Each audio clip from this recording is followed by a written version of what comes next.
Halo sobatku, selamat datang di channel Sobat Movie. Tempatnya review film paling asik dan menarik buat sobatku semua. Yang baru gabung, silahkan klik tombol subscribe ya dan nyalakan loncengnya. Supaya kalian tidak ketinggalan film-film seru yang Mimin upload. Oke, gak usah berlama-lama lagi. Langsung aja kita ke reviewnya. Gasken sob.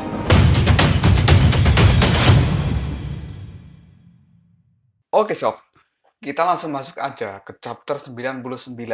Pada chapter sebelumnya diperlihatkan bahwa Bailang akan dibunuh oleh si gendut dan tiba-tiba saja ada senjata yang menahan tangan si gendut. Ternyata senjata itu adalah garpu 9 gigi milik Subaji atau Patkai. Dan kini Baji muncul untuk menyelamatkan Bailang. Bailang pun kini berteriak, "Kak Baji!" Begitu juga dengan Biksu Tong dan yang lainnya yang terkejut karena Subaji telah kembali. Tapi kini sepertinya ada yang berbeda dengan Baji. Dia kembali seperti penuh dengan sebuah penyesalan.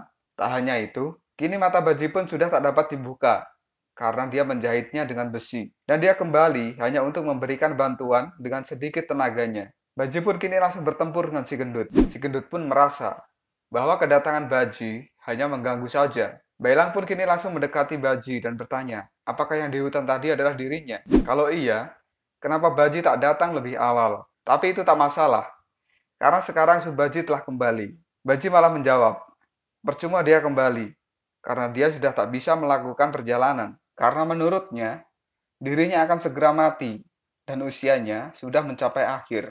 Bailang bingung dan bertanya, akan segera mati? Tapi sebelum mati, Baji akan berusaha membantu semaksimal mungkin. Dia pun langsung berlari, menyerang Dark Shadow. Si gendut pun kini mengenali Baji bahwa dia adalah salah satu dari 3 siluman pengawal Biksu Tong. Baji kemudian mengeluarkan garpunya dan menyerang si gendut.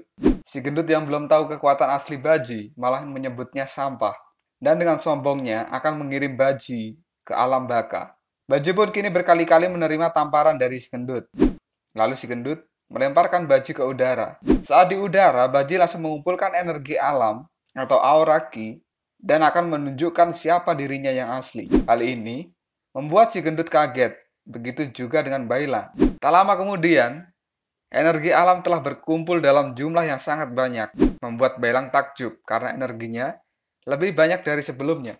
Dan Biksu Tong menduga bahwa Baji telah melewati banyak hal, karena biasanya semangat bertarung Baji tak sebesar ini. Kini Subaji telah berada dalam mode tempurnya dan menyuruh si gendut untuk menunjukkan semua kemampuannya. Si gendut pun kini merasa gemetar melihat Baji dengan kekuatan yang sangat besar. Si gendut langsung mengeluarkan jurus yang dia miliki dan langsung menyerang Baji. Tapi dengan santainya, Subaji mengeluarkan tinju yang langsung mengenai wajah si gendut, membuatnya terpental sangat jauh. Bailang hanya bisa melongo melihat tinju dari Subaji. Karena tinju itu, kini si gendut sampai muntah darah dan ketakutan. Baji pun langsung berlanjut menyerang si gendut dan akan menghancurkannya. Subaji melompat dan mengeluarkan tinju terbangnya. Si gendut pun berhasil menghindar. Coba aja kalau dia tak menghindar, pasti udah jadi lemper tuh si gendut. Kini Baji benar-benar mengamuk untuk melampiaskan amarahnya dan bilang, nasibmu sedang buruk. Yihu yang melihat Subaji bertanya pada Xiaoyu, apa itu temanmu? Xiaoyu pun menjawab, iya. Tapi biasanya dia itu lembut. Kini Yihu mulai takut dengan Subaji, dan Bailang masih kagum dengan kekuatan Baji yang sesungguhnya. Tiba-tiba dari arah samping datang tengkorak yang langsung menyerang Bailang, dan Bailang pun secara spontan mampu menghindari serangan itu. Bailang kini sekali lagi menggunakan kekuatan ruh naga Yusou dan langsung melilit si tengkorak. Karena kekuatan naga itulah, si tengkorak ini terbakar. Tak hanya itu, Bailang juga langsung mengeluarkan ruh serigalanya dan langsung mencakar tubuh tengkorak itu yang membuatnya hancur berkeping-keping. Dan lagi-lagi, tengkorak itu bangkit kembali dan malah menyerang balik Bailang. Bailang terkejut karena tengkorak itu belum mati. Dan untung saja ada Biksu Tong yang langsung menendang wajah si tengkorak sambil bilang, percuma saja kau melawan kesatria arwah, karena dia dipanggil dengan mantra. Biksu Tong lalu menyuruh Bailang melindungi Xiaoyu dari para tengkorak, karena dirinya akan membereskan si botak yang membaca mantra. Bailang pun langsung menuruti perintah gurunya dan berlari melindungi Xiaoyu. Dari belakang Biksu Tong, kini ada 2 tengkorak yang langsung menyerangnya. Dan dengan sigap, Biksu Tong meninju para tengkorak itu, dan dia pun langsung menuju ke arah si botak pembaca mantra. Setelah merasa dekat dengan si botak, Biksu Tong langsung melompat dan bersiap menyerangnya. Si botak pun berteriak, kau pikir kau bisa mendekatiku dengan mudah? Dan tanpa sadar kau telah masuk dalam jebakanku. Tiba-tiba saja, muncul tengkorak pemanah yang melindungi si botak dalam jumlah yang sangat banyak. Hal ini membuat Biksu Tong terkejut, dan si botak pun langsung nyengir karena sudah merasa menang. Para tengkorak itu pun melepaskan anak panahnya dan langsung menghujani tubuh Biksu Tong. Si botak pun kini merasa dirinya sudah menang. Dan tiba-tiba saja, tubuh Biksu Tong yang terkena panah berubah menjadi pasir, membuat si botak terkejut. Lalu muncul Wuching yang langsung menarik jurus ilusinya. Hal ini membuat si botak kaget dan bertanya, "Sejak kapan kau membuat tiruan? Dan di mana Tang San Zhang yang asli?"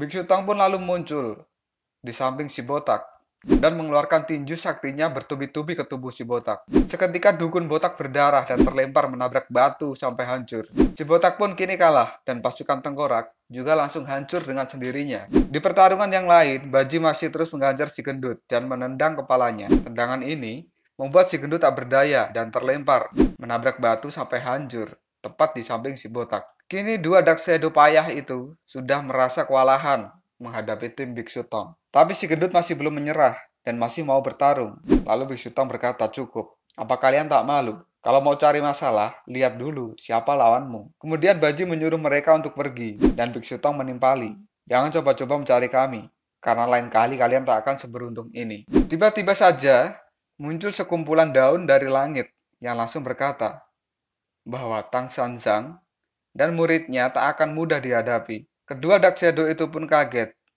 dan daun-daun itu pun kembali bicara. Si botak dan si gendut sudah kalah. Dan kini, daun-daun itu sudah membentuk sesosok manusia dan berkata, "Bagaimana kalau sekarang aku yang bersenang-senang? Siapa sebenarnya yang datang dan apa yang akan terjadi pada tim Biksu Tong?" Kita akan lanjutkan di chapter 100. Tetap stay di channel Sobat Movie dan jangan lupa klik subscribe, like, dan share ke teman-temanmu agar channel ini dapat berkembang dan menghibur kalian semua. See you next tomorrow. Bye-bye.